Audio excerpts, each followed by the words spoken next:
Hi, everyone. Welcome to the Advanced Seesaw Professional Development mini lesson. Today, we're going to walk through how we can create our own activities, pre assigning activities for later, and then also how to utilize this platform in order to flip lessons for our students when they're on those unique hybrid days. So, let's get to it. So, the first thing that I want to walk you guys through is just kind of going into the activities section in case you are new to this. But I know that you guys have been using Seesaw quite a bit since the beginning of the school year. So, I'm in my fake Seesaw teacher class right now, and I would just go to add and go to assign activity, even if I don't have anything set up yet. A quick little side note, if you haven't gone into the community tab in the activities section, there's a lot of really great resources that you can use. So I could search the activities by grade level, also by subject, and these are all pre-created activities that someone has already gone about doing. There's different themed ones for different holidays and different activities and all sorts of cool stuff. So I'd highly recommend taking a look at those because that can be a really helpful starting point. But what I'm going to do for right now is I'm going to go back to my library and we're going to see if we can create our own activity. Now, once I'm in the activity library here, I'm going to go ahead and click create new activity, and it's going to pull up kind of a blank canvas for me to go about doing what I want to do. So maybe I would say like workshop, for example. For my activity, I could type out any instructions that I have for my students. If your students are non-readers or if you think that they need a little bit of a boost, I always add in voice instructions as well that kind of lay out those instructions. And I'll show you guys an example of what that looks like as well. You can also add in multimedia instructions or an example of what your project would look like. You could do that via a YouTube video or something else that you've created on Seesaw or even something that is in your Google Drive. There's tons of different options and how you could go about doing that. And you can also go about adding in a template for student responses to where they already have something set up and they are going about finishing it. So I'm going to show you guys how all these different pieces work. So I just wanted to show you guys what it would look like in order to add voice instructions. Really simple. I would just press add voice instructions. I have to allow my microphone, and then I would click to begin recording. Today, you are going on a scavenger hunt. Find the items in your home or where you are for class today and post a picture of your discoveries. I press the pause button there. It's going to process my audio, and then I can press play.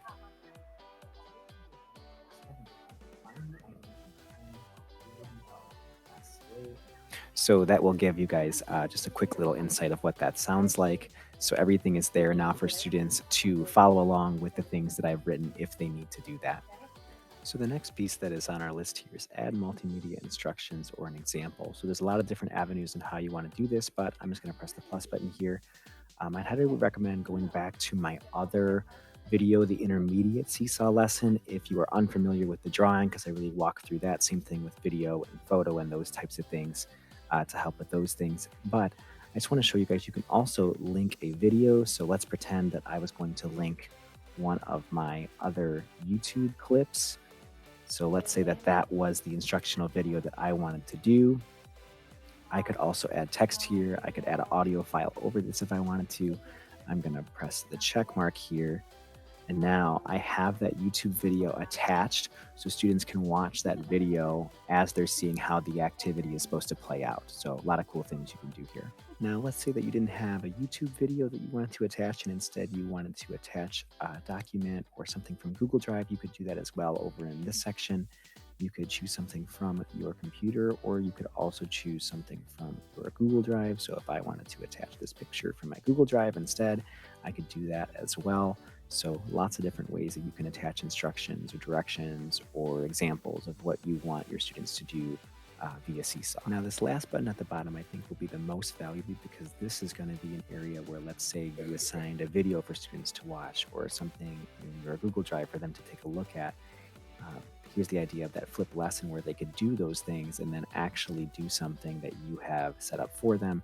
So even if it's a template of like page 1, 2, 3, 4. So like, let's say I add this in, I'm going to my drawing section, and let's say I'm just going to add a couple pages for them to write out and design a story. Maybe that was something that I had them take a look at was, when they think that they're done, they've only just begun. Let's say that that's the case.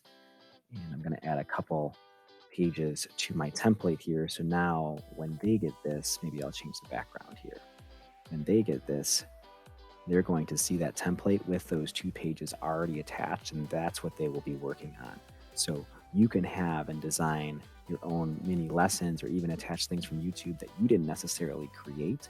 And then from there, you can give them a template of what you want for them to do in their activity. So that way you are not constantly coming up with new things for them to do. It's something just additional that they're going to post in their Seesaw under their activities.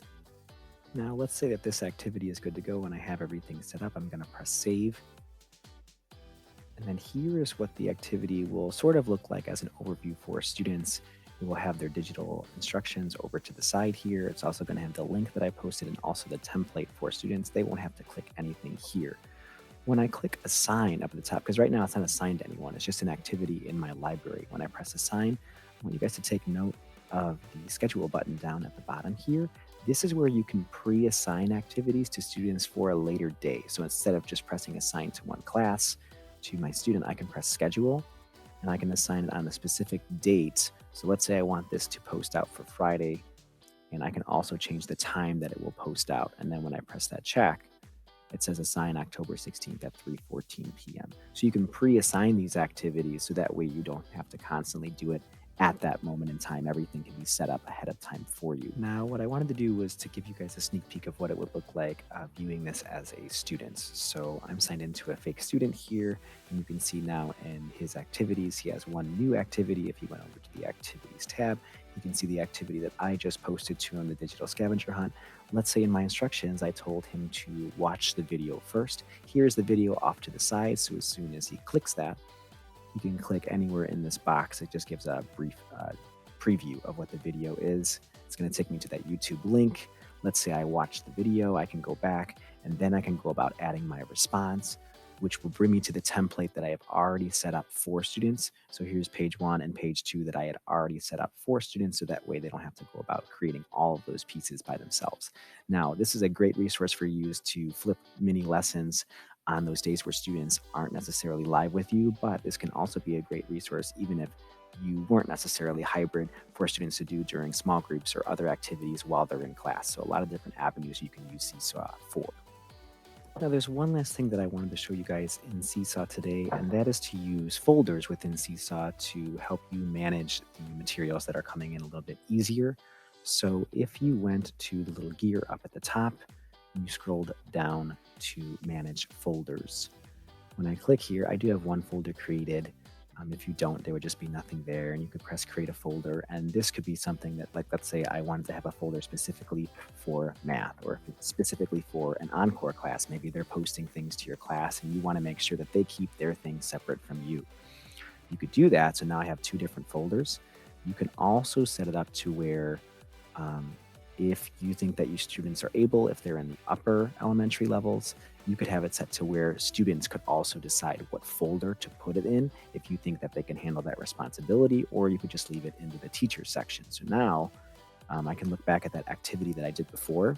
If I press these 3 dots down here, I could edit and put it into a specific folder. So now when I check that, that's going to go into my math folder. And then when I'm looking at everybody's journal, I could click this folder button and view only the things that are in the math section if I wanted to do that. So just another way to organize those materials so that way you aren't constantly looking through everything.